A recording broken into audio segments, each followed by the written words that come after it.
Hello, viewers. Welcome once again to Open Heavens Reflections, which is based on the devotional written by Pastor E.A. Adeboye, the General Overseer of the Redeemed Christian Church of God. My name is Biodun Obisesan. I pastor the Redeemed Christian Church of God, Stillwaters in Colchester, Essex. Our topic today is In the Warmth of Temptation.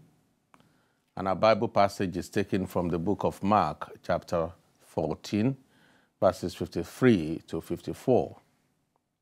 And they led Jesus away to the high priest, and with him were assembled all the chief priests, the elders, and the scribes.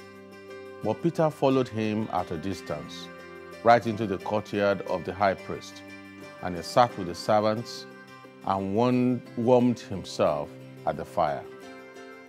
Our memory verse is taken from the book of Psalms, chapter 1, verse 1. Blessed is the man who walks not in the counsel of the ungodly, nor stands in the path of sinners, nor sits in the seat of the scornful. Our reflection: we can be very holy and obedient to the word of God, but we may be in danger of peril or destruction if we are not careful with the kind of association that we keep. 1 Thessalonians chapter 5, verse 22 warns us to flee from every appearance of evil. There is no point smelling what you don't want to eat. There's a proverb that when a leaf has lived long with the soap, it will ultimately become soap. From the Bible passage we read today, Peter was warned that he was going to deny Jesus, and he boasted in himself that nothing was going to make him deny or forsake Jesus. According to Pastor Adeboye, he took 3 steps that nailed him and made him susceptible to denying Jesus as a matter of course. The first mistake was that he followed Jesus at a distance. If he had wanted to really identify with Jesus fully, he should not have been following Jesus at a distance. If he was following closely, he would have been drawing inspiration and strength from Jesus.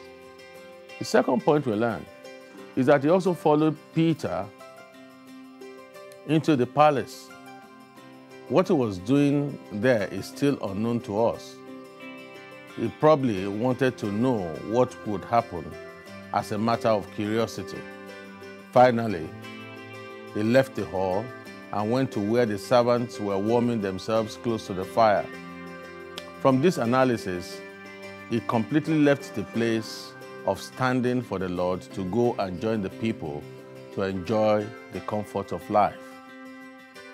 How often we too break away from this lonely journey of the cross and decide to have the pleasure of sin for a while. When you decide to take a nap when others are praying, or when you decide to take a break from your consistent pursuit of God, you render yourself vulnerable, and it is possible to deny Jesus at such a time because you have become weak. When kings were supposed to be in battle, David was loitering around, and of course it was possible to see a Bathsheba that was bathing in the open. There are so many Bathshebas today who are bathing in the open. Stay close to Jesus and do not be neither hot nor cold. Action point: study your environment and see whether or not it is conducive for your spiritual well-being, and take wise steps to avoid the warmth of temptation. God bless you.